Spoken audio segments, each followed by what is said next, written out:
Jai Shri Krishna. My dear friends, just a few days back I shared one video regarding a very common problem prevalent nowadays mostly among the youths, either unmarried or married couples also. That problem is known as the depression, which is actually not at all any disease. It's merely our state of mind through which we are going on due to certain, while we are brooding over some past events. Let's go one step further. आप देखिएगा, पहले मैं approximately ज़्यादा पुरानी नहीं तो 40 या 50 साल पुरानी बात कर रहा हूँ. Mostly after their marriages the couples they used to live quite peacefully.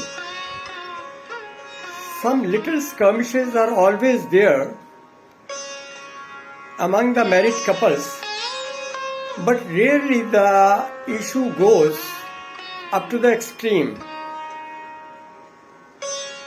आजकल क्या होता है, मैरिड कपल्स चाहे वह लव मैरिजेस हो या वह अरेंज्ड मैरिजेस हो, मैरिटल डिसहार्मनी बहुत ही जल्द सरफेस होने लग जाती है.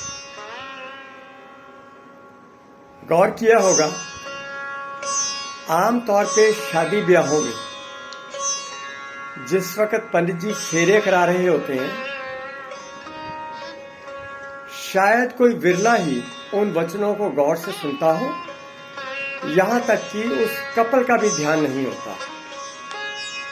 अक्सर लोग ये कहते पाए जाते हैं, पंडित जी जल्दी जल्दी कर दीजिए. और मुझे तो लगता है कि शायद अगर इतनी ही जल्दी है तो वो इस रीत को भी शायद ना ही फॉलो करें. इंटरेस्टिंगली, अगर आपने आज का टाइम्स ऑफ इंडिया पढ़ा हो, डेटेड 2 मई 2024,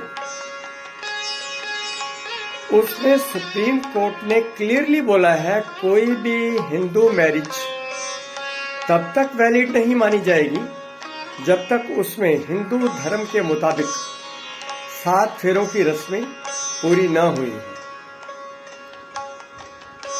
मित्रों, इसका कोई उद्देश्य हुआ करता था. पहले जमाने में संस्कार, ह्यूमन वैल्यूज, पारिवारिक मूल्यों का बचपन से ही यह शिक्षा दी जाती थी. कुछ तो बच्चे अपने माँ बाप को देख करके सीखते थे और कुछ डे टू डे लाइफ में भी वो पढ़ते रहते थे. घरों में अक्सर भागवत कथा, सुंदरकांड का पाठ, रामायण के पाठ, गीता जी के पाठ ये अक्सर हुआ करते और प्रत्येक व्यक्ति उसे ग्रहण करता था. लेकिन आजकल वह सब खत्म हो गया, वैल्यूज बची नहीं है. एंड प्यार, सो कॉल्ड लव, वो भी कुछ समय के बाद इट वैनिशेस. कहाँ कल्मिनेट होते हैं जाकर के वह रिश्ते. अक्सर देखिए, एक निहायत ही अजीब प्रथा, लिव इन रिलेशनशिप्स कत्ल हो जाते हैं. किसी के ऊपर पॉजेसिव बनने के लिए मार दिया जाता है उसको, चाहे वह लड़की हो या लड़का हो. Even after marriages also, in day to day life you are reading about that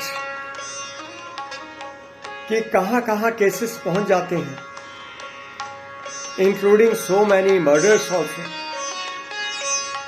किस चीज का नतीजा है और हम लोग कहाँ जा रहे हैं? जिन लोगों ने भागवत कथा पढ़ी हो पूरी या एटलीस्ट बैठ के सुनी हो। राधा श्री कृष्ण जी का प्रेम सर्वोच्च प्रेम माना जाता है।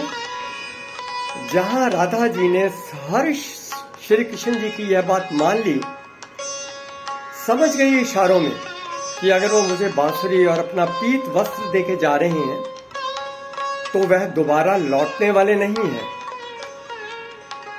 राधा जी ने प्रयास किया क्या कभी मथुरा जाने का? वृंदावन से मथुरा कितनी दूर होगा? ज्यादा से ज्यादा आप 1 या 2 दिन यात्रा करके पहुंच सकते थे। 14-15 किलोमीटर होगा मेरे ख्याल में। But she never ventured. She preferred to stay at Vrindavan for the whole of her life and was worshipping Shri Krishna, her God, like अपने इष्ट की तरह। ये होता था ना प्रेम। सोहनी घड़ा उठा करके माहीवाल को मिलने जाया करती थी।